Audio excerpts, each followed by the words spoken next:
O sul do estado de Minas Gerais é um celeiro diversificado de ocorrências ufológicas. O caso mais impressionante, mais conhecido, é o caso Varginha. E hoje, na cidade de Pitangui, nós colocaremos mais uma peça do quebra-cabeça.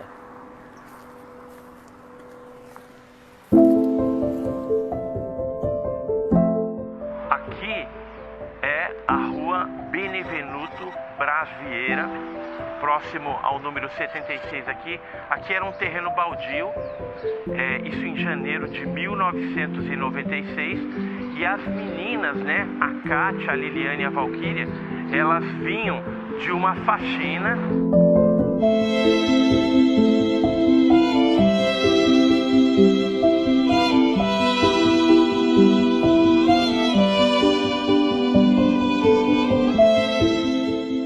Barranco aqui, os pesquisadores em cima do barranco. Então o corpo de bombeiros desceu aqui esse barranco e capturou uma criatura com redes, né, e depois trouxe para cá para cima e colocou ela dentro de uma caixa.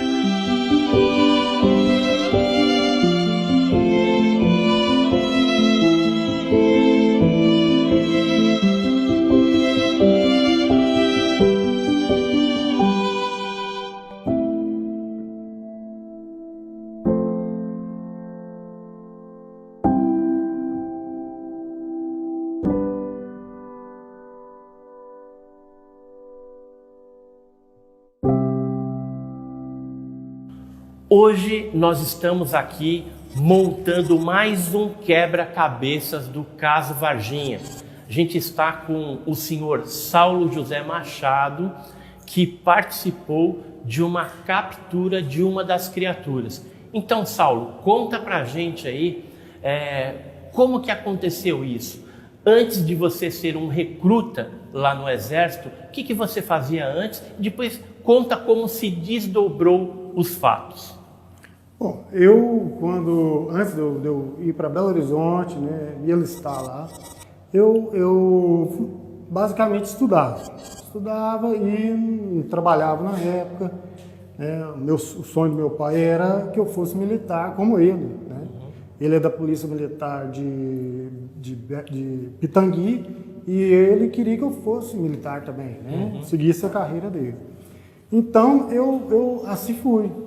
Fui para Belo Horizonte, onde eu tenho uma tia lá, que morava lá, e aí eu fiquei na casa dela, me alistei lá e tive a felicidade de ser escolhido, né, de passar, né, a gente fez uma provinha lá, umas avaliações, né, básicas, e eu fui escolhido, né, e aí ali eu comecei depois de várias etapas, comecei a minha vida do tiro de guerra, né? O 12º Batalhão, em Belo Horizonte. Em Belo Horizonte. E naquele dia 20 de janeiro de 96, o que aconteceu que você teve esse envolvimento e acabou indo lá para Varginha? Como que aconteceu isso? Olha, na verdade, eu tenho um lapso temporal quanto à data. Certo. Eu tenho dúvidas se é exatamente o dia 20, que eu tão falado dia 20, mas na minha cabeça eu tenho que não era dia 20. Assim que a gente começou... Seria antes ou depois? Olha, seria depois. Eu acredito que fosse 1 ou 2 dias depois. 1 ou 2 dias depois? Não tenho certeza, mas acho que não era mesmo o dia 20. Si. Então foi aí 21 Isso, ou 22, 22 por aí. Eu lembro por quê? Porque o dia 20 de janeiro é o aniversário da minha madrinha. E eu liguei para ela nesse dia e eu me lembro que desse dia, depois, na madrugada do próximo dia, ou de 2 dias após, é que a gente foi acordado para ir na operação. E era uma operação de quê? Olha, basicamente, para a gente era uma operação comum, um treinamento comum. Lá o batalhão é um batalhão especializado em montanha, né? Aqui em Minas Gerais nós somos o estado das montanhas, né? E o batalhão é especializado em operações de montanha. Certo. Então a gente fazia ali sempre essas operações, esses treinamentos na região mesmo, metropolitana de Belo Horizonte. Era coisa assim, que você entrava no caminhão e 40, 50, uma hora depois você estava no local. Certo. Tá? Então era bem ali na área região metropolitana de Belo Horizonte. Isso. E nesse dia, o que aconteceu? Olha, eu lembro que a gente foi acordado na madrugada. A gente não tinha muita, assim, condições de estar olhando horas. A gente era impedido de olhar horas quando a gente servia lá. A gente era impedido de olhar horas. Então a gente, eu não tenho assim uma hora exata. Eu lembro que era madrugada. Estava escuro. Isso. Aí pelo tempo que percorreu, a noção de tempo que foi percorrido, eu imagino que fosse por volta das 2 horas da madrugada que a gente foi acordado. Certo. Né? A gente foi acordado, o pessoal, no caso, na época, o sargento Veloso, ele mandou todo mundo acordar, já pegava o equipamento, já ficava ali perto, só fuzil, essas coisas que não. A gente também não era, naquela época, a gente, por ser muito novo, a gente não, na corporação, a gente não andava com fuzil carregado.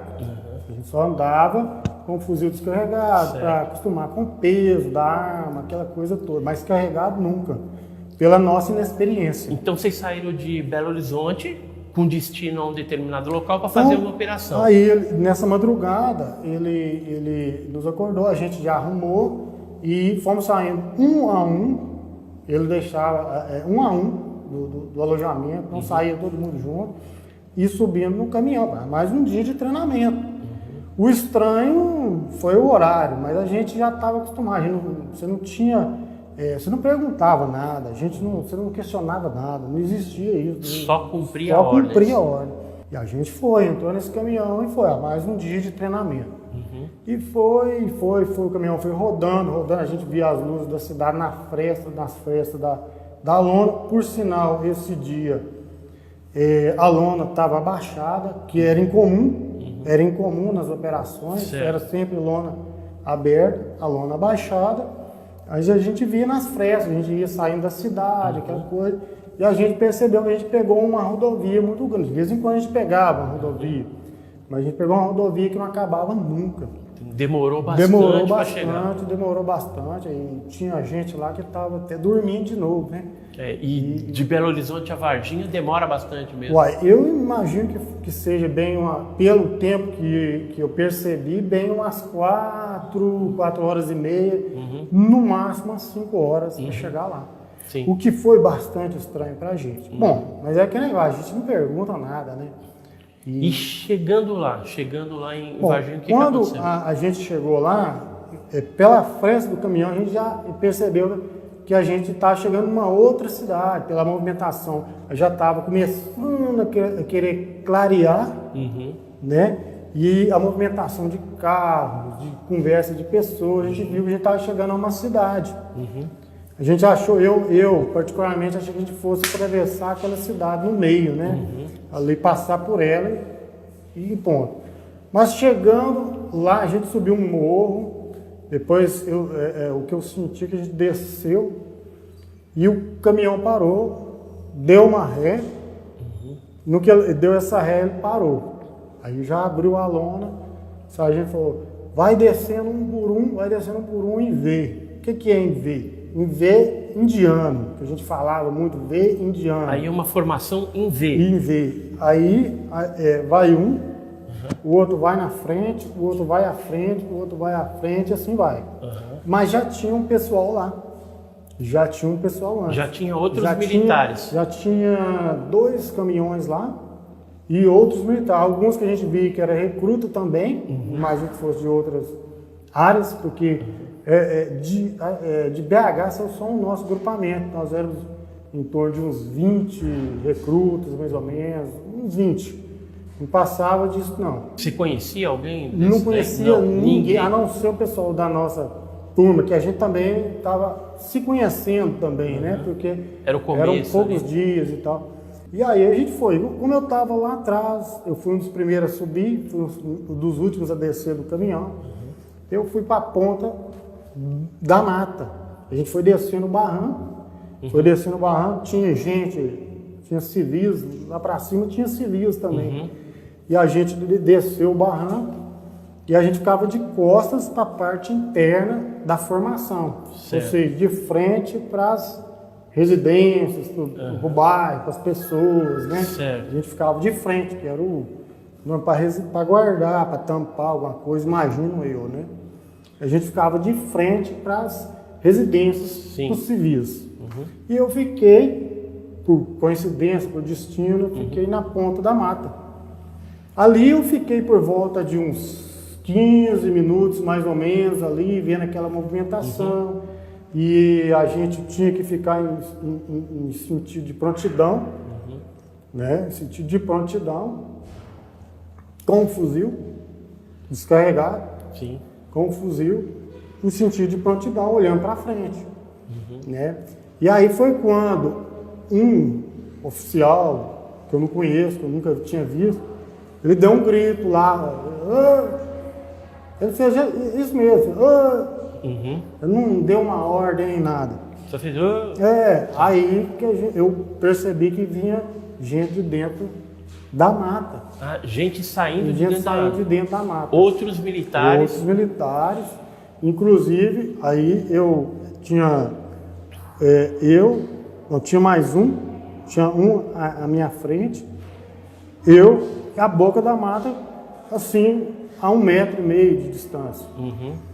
Quando eles vieram, os dois lá de dentro, com uma rede, uma espécie de rede, um dos dois parece que escorregou, ele deu um escorregãozinho lá no mato, lá, onde eles pararam um pouco, e no que ele escorregou, me chamou a atenção, aquele reflexo, eu tive um reflexo de fazer assim. Quando eu fiz assim, eu vi que tinha um ser muito estranho, uma coisa muito estranha na rede. Né? E aí eles continuaram, passaram por trás de mim e eu olhei de volta, pelo lado direito. No que eu olhei de volta, eles pararam ali a cerca de mais ou menos 1,80 metro, uns 2 metros de distância, e eu fiquei olhando aquilo, já extasiado. Bobo, com aquela estranheza, aquele ser estranho, uma coisa totalmente diferente de tudo que eu conhecia. Descreve esse ser para nós, como Olha, que era? A primeira coisa que me chamou a atenção foi a cabeça muito grande, a cabeça totalmente desproporcional ao corpo. E um olho vermelho muito grande, muito grande. E aí, naqueles mais ou menos uns 10 segundos que eu tive para observar aquilo ali, eu notei que ele era bem oleoso e um escuro, mais um avermelhado, mais cor de ferro, assim, e bem oleoso mesmo, com um cheiro esquisito que me lembrava acetona, uma coisa que irritava o nariz. Inclusive tinha alguns militares lá que você viu a pessoa levar a mão no nariz a todo momento, aquela coisa. Incomodada com o cheiro daquela criatura. Aí o oficial que tinha dado comando chegou para olhar aquilo ali e levou a mão ao rosto, aquela coisa. E eu olhando aquilo, eu observei que, como eu concentrei muito na cabeça, aqueles olhos vermelhos, aí você não via. Orelha eu não percebi orelha. Você via, sei lá, talvez alguma deformação, alguma coisa, mas não percebi orelha não. E assim, e aí a boca era um rasgadinho, uma coisa, quase não tinha nariz, quase 2 pontinhos só. Mas o que me chamava muito a atenção era o olho e as protuberâncias. Ele tinha algumas protuberâncias na cabeça, né? E aquilo me chamava muito a atenção, as protuberâncias na cabeça e o olho. E ele tentando agarrar na rede com a mão, assim, e eu senti que ele estava me olhando profundamente. Ele tinha quantos dedos nas mãos? O que eu pude perceber, só 3 dedos. Eu não percebi polegar. Entendeu? Eu não percebi polegar. Eu imaginei que ele tivesse feito isso aqui, esse movimento com a mão, mas ele fazia assim. Com o tempo é que eu fui perceber a pegada de de um ser humano, de um primata, que geralmente Ele tem o polegar. a gente pega assim, faz assim. E ele fazia assim. Fazia assim por cima. E você via que tinha umas unhazinhas assim, parecia que tinha uma unha assim, na ponta do dedo. Era a percepção rápida que eu tinha. Você viu a 1 metro isso? Imagina que fosse 1,5 metro para 2 metros. Na hora que você estava olhando para aquela... Assim, quando eu olhei primeiro na direita, eu vi perto. Tá. Eu vi muito perto. Na hora que você estava assim, olhando para a criatura, você sentiu alguma coisa? Eu senti que ela estava me olhando. Eu senti que ela me olhava no fundo dos meus olhos, assim, sabe? Porque ela virou meio que de lado, né? Virou meio que de lado e ficava assim, me olhando. Eu senti que ela estava me olhando. Mas eu imagino, talvez, porque o olho era muito grande, talvez uma impressão minha também. Mas aquilo me abalou muito, eu fiquei pensando naquilo muitos e muitos meses até conseguir me desligar um pouco daquilo. Você inclusive fez um desenho, eu tenho ele aqui, e aí você fala justamente dessa parte que ele estava sem o polegar, né? Isso, porque eu não, igual eu pus aqui, parecia sem polegar. Eu não podia afirmar que ele não tinha polegar, mas o que eu vi foi 3 dedos. E os pés, você chegou a observar, não? De hora nenhuma eu pude visualizar, assim, se eu quisesse eu poderia visualizar os pés, mas o rosto, a cabeça me chamou tanta atenção que ali eu fiquei focalizado, eu fiquei hipnotizado. E depois, assim, você está olhando aquela cena, vendo aquele bicho, o que você pensou na hora? O que é aquilo? Olha, na hora, eu fui tentando achar uma explicação para aquilo. E eu achei que fosse um animal depelado, um animal que tivesse, às vezes, até caído em algum poço de alguma caldeira, alguma coisa assim, um animal depelado mesmo. Mas, assim, com o tempo, eu fui tirando isso da minha cabeça porque a cabeça era muito desproporcional ao corpo. A cabeça chamava muita atenção, entendeu? Então, aí eu pensei, não, acho que não existe nenhum animal. E o que aconteceu depois, né? Esses militares estavam carregando na rede essa criatura e vocês ali em formação. Isso, eles não chegaram com a rede até lá em cima. Não chegaram? Não chegaram com a rede até lá em cima. Ali mesmo eles já pegaram um caixote e colocaram a criatura com rede e tudo dentro do caixote. E aí eles foram com esse caixote lá em cima, porque lá em cima tinha muita gente. Perto dos caminhões tinha muita gente, porque como tinha casas próximas e era muita gente, era difícil tirar o pessoal de lá, entendeu? Eu imagino, né, que fosse difícil. Então, eles colocaram eles colocaram ali no caixote, com rede e tudo, botaram a tampa e levaram até o caminhão. Aí eles colocaram, o nosso caminhão estava lado a lado com o que eles colocaram, eles levaram o caixote para o nosso caminhão, puxaram o caixote de novo e colocaram no caminhão, no outro caminhão. No outro caminhão. Isso, no outro caminhão. E aí do outro, eles talvez tivessem enganado alguma coisa, não sei, talvez para despistar. Do outro caminhão que eles... E vocês ficaram quanto tempo ali nessa operação? Muito rápido, foi assim, do tempo que a gente chegou até ir embora, foi assim em torno de uns 45 minutos no máximo, não foi mais que isso. Não. E depois foi falado alguma coisa para vocês? Nada. Assim, o que eu tenho para acrescentar é o seguinte: a gente foi embora, quando a gente foi embora, eu vi que o caminhão, onde estava o cerco, foi na frente. A gente seguiu esse caminhão até o centro, foi o que eu pude perceber, ali até no centro da cidade, onde é que tinha mais movimento, o que eu pude perceber, né? E aí, ali a gente se desligou. O caminhão foi para um lado, a gente foi para o outro, a gente voltou para Belo Horizonte. Imediatamente, quando a gente chegou em Belo Horizonte, Eles nos dispensaram. A gente entrou no alojamento, um a um, e um a um a gente foi sendo chamado. Quando a gente chegou na sala do sargento, eles pegaram um papel,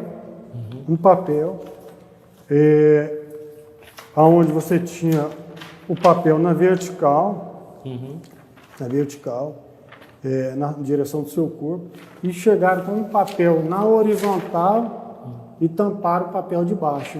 E a gente foi obrigado a assinar embaixo desse papel. Você assinou que estava também. tampado. Isso, que estava. Mas você não sabe você o não que sabia tinha o que você estava assinando. Simplesmente assina. Eu sempre quis estar ali, sempre quis fazer parte das Forças Armadas. E a gente só cumpre ordem. E aí eu assinei. Mas o que me chamou a atenção foi isso. Eles tamparam o papel que a gente ia assinar, e a gente tinha que assinar ali naquela linha, ali naquele rodapé, um a um. Foi chamado um a um daqueles militares que estavam ali. A gente ficou detido ali no alojamento, e um a um a gente foi saindo sem dispensar. A gente foi voltar 5 dias depois. Ali. Recebeu uma folga ali, vamos dizer assim. Uma folga. Silêncio. Essa operação não pode ser relatada para ninguém, entendeu? É para vocês acostumarem com o protocolo. E assina e pronto, acabou. Entendi. Está dispensado. E só volta. E quando que você associou essa sua participação numa simulação ali de captura com o caso Varginha? Como que aconteceu isso? Justamente quando eu cheguei em casa, eu cheguei aqui em Pitangui, estava de folga, e aí começou uns 2, 3 dias depois que eu já tinha vindo para cá, começou a aparecer na televisão. Aquilo ali, aquela reportagem, aquilo foi chamando a atenção. E eu nem sabia que eu estava em Varginha. Para falar a verdade, eu nem sabia que eu estava em Varginha. Aí me chamou a atenção e eu vendo a reportagem, apareceu uma imagem do ser, e aí imediatamente eu associei, não era exatamente o que eu vi, mas muito parecido. E eu associei a imagem do ser da televisão com o que eu tinha visto. E aí eu fui ligando os fatos, as operações militares, a presença do exército, a cidade em si ali, o fato que aconteceu naquele bairro em questão, né, o bairro Jardim Ander. E aí ali me chamou a atenção, gente, eu estava lá, é ali que eu estava, é o ser, é o local ali, né, quando eles mostraram a imagem do barranco na televisão, eu falei, eu estava ali. Então foi isso que eu vi. Mas aí até então eu não achava que fosse. Me conta uma coisa, você falou que o seu pai, hoje, né, já está falecido e tal, ele participou da PM Mineira. Isso. Assim, dentro do círculo da PM Mineira, alguma vez você perguntou para ele a respeito dessa coisa que foi vista lá em Varginha, essa criatura? Porque a polícia teve um envolvimento também com o caso. Eu não cheguei a perguntar para ele. Eu fui contar para ele o que tinha acontecido comigo. Sim. Criei coragem e contei para ele o que tinha acontecido comigo.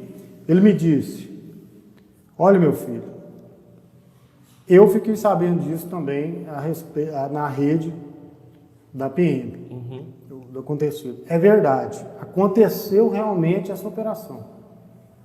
É verdade, essa operação aconteceu. E eu contei para ele o que tinha acontecido. Ele falou, fica calado, fica na sua, não questiona, não pergunta nada. Entendeu? Foi só isso que ele me falou. E aí eu também, meu pai muito sistemático, eu também não rendi assunto. E assim ficou. Mas pelo menos na rede, entre os militares, foi comentado e ele ficou sabendo que foi verdade. Foi veiculado esse acontecimento em Varginha. Né? E o caso do policial lá, né? E Elixerez, né? Uhum. Ele, Marco Elixerez. Marco Elixerez. Então ele ficou sabendo pela rede da polícia. Ele talvez para me deixar mais sossegado, porque eu estava muito transtornado. Eu fiquei muito impressionado com aquilo. E aí, talvez para me deixar mais calmo, ele falou, não, é verdade, isso aconteceu, é verdade. Tudo. Mas para mim ainda não estava claro que era um ET, vamos dizer assim. Para você, quando você voltou, era um animal com alguma deformidade, Isso, sem os pelos. Isso. Né? Questão de ser um ET ficou a cargo do que era transmitido na televisão. Certo. Né? A imprensa que divulgou isso, que era como um sendo um ET. Aí, para mim, era verdade a presença daquele ser. Sim. A existência daquele ser, a captura daquele ser. Entendeu? Mas se era ou não era um ET, não cabia a mim. Tá? Né? Mas aquele ser era verídico, é verdade, ele existiu, eu vi, eu estava lá. Agora, fica a cargo né, das Forças Armadas divulgarem o que eles acham que era e tudo. Mas existiu, era verdade, foi um fato real. Deixa eu te perguntar uma coisinha. Fora esse evento, durante a tua vida toda, você chegou a observar alguma outra coisa relacionada a esse fenômeno? Olha isso, aí assim, já passa um pouco assim, uma coisa que eu queria acrescentar em relação ao batalhão, é que depois que eu voltei, eu tive a oportunidade de escutar duas conversas, de pegar duas conversas. Uma onde um sargento que tinha lá, ele comentando com o oficial lá que ele falou justamente assim, ele não sabe nem falar português e fica querendo dar ordem aqui. Que depois eu fui associar com a presença de americanos no Brasil, no evento naquela época. Então, esse fato que você identificou, vamos dizer assim, a presença de americanos, foi onde? Foi em Belo Horizonte? Não. Na base de lá? Não. Eu só escutei esse comentário. Um comentário, mas lá em Belo Horizonte. E lá em Belo Horizonte. No 12º BI. Isso. Tá. Ele não sabe nem falar português e fica querendo dar ordem aqui. Entendi. E aquilo ficou gravado na minha cabeça. E outra coisa... Então, provavelmente, essa operação toda, ela tinha o dedinho norte-americano também. Eles queriam mandar alguma coisa. Eu imagino que desde o começo. Desde o começo mesmo. É o que eu imagino. Foi toda comandada por eles. Em função desse comentário. E o outro comentário? E o outro comentário era que, onde eu escutei eles fazendo muita menção a um oficial, na época eu entendi Alípio, que depois eu vinha a saber que era Olímpio, tá. Que era o Coronel Olímpio Vanderlei, que era o chefe da ESA lá, o comandante da ESA. Na época eu entendi, Alípio, tá, era o que corria... Era Olímpio Vanderlei. E era aonde corria o comentário sobre quem estava o comando daquilo ali, porque aquele assunto ficou, né, muito arraigado ali, porque a imprensa estava batendo muito em cima. Entendi. Entendeu? E sempre vinha aquele comentário. Algum colega seu assim chegou a comentar contigo? De forma alguma, ninguém comentava nada. Nada, ninguém, ficava todo mundo com medo até da gente ser pego. A gente era proibido de falar nesse assunto. Era proibido de falar nesse assunto. Com medo até de ser pego falando e sofrer alguma penalidade. E assim, a gente está falando, algum fenômeno posterior a essa data, 96, você chegou a ver já alguma coisa, ou luz, ou criatura desse tipo? Olha, é uma coisa muito pessoal minha. É uma coisa muito pessoal minha. Mas eu tive pesadelos, meses e meses e meses depois do acontecido, eu tive pesadelos com não a criatura em si, mas vinha no pesadelo, tinha uma outra criatura que falava sempre para mim, entendeu? A cabeça, eu quero a cabeça. Falava só assim. E aí eu acordava assustado de madrugada, ia tomar uma água. Aí eu tinha aquela impressão que tinha alguma coisa me observando. E assim foi o mesmo pesadelo. Entendi. Até depois, mais ou menos, de uns 6 meses, foi antes de eu sair do batalhão, parou. Aí cessou. Entendi. Mas era pode um ter ser sido igual algo, ao que eu vi. Pode ser algo em função daquela situação que te impressionou. Eu acredito que sim. Então aí você ficava sonhando. Eu acredito que sim. Isso me perturbou muito. Até porque, como eu te disse, a minha família é muito religiosa, muito católica, entendeu? E aquilo ali nunca passou pela minha cabeça a possibilidade de existência de um ser assim, né, vindo de fora do planeta. E aí eu vi aquilo ali e aquilo deixou muito impressionado. Saulo, explica pra gente por que só agora que você resolveu botar a boca no trombone aí e falar tudo isso que você viveu. O que te motivou? Primeiramente, eu sempre tive vontade de falar sobre o assunto.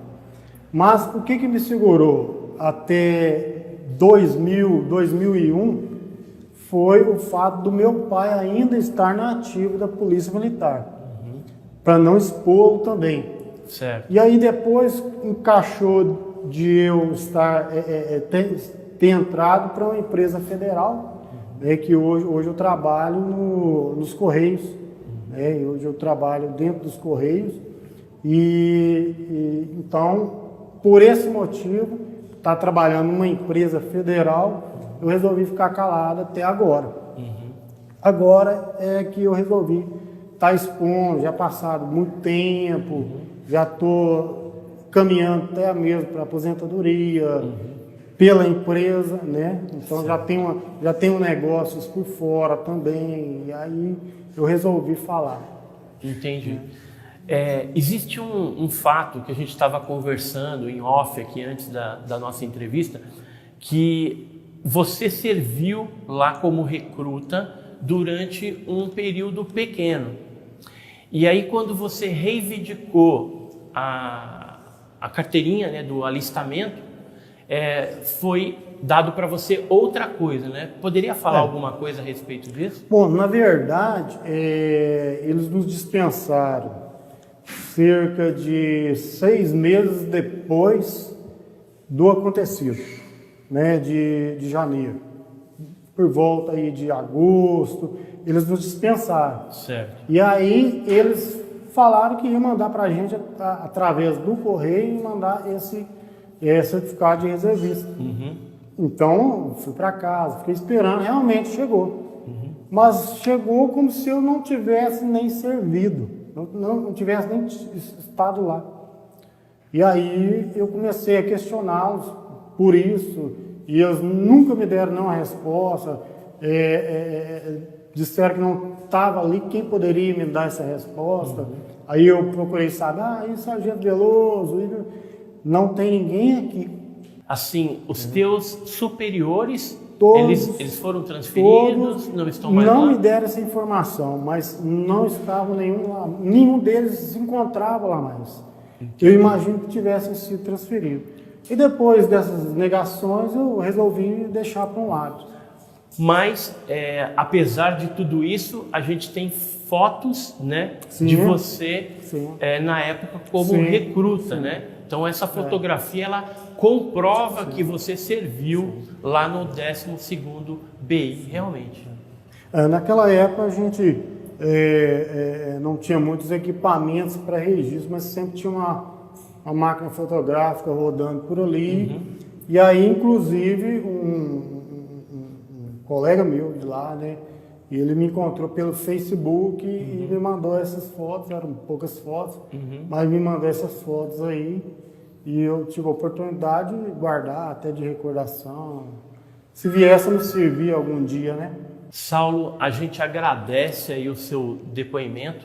Você está colocando mais uma peça no quebra-cabeça do caso Varginha, né? Eu creio que esse caso ainda vai dar muito o que falar, e agora, daqui para frente, muitos outros militares, civis que participaram vão criar coragem aí e falar abertamente a respeito dessas vivências. Então a gente agradece de coração. Gratidão. Eu que agradeço a oportunidade de você estar me dando me cedendo essa oportunidade de expor um pouco que eu tenho para contribuir, né, nessa história toda. Tá? Eu que te agradeço. Eu que agradeço também.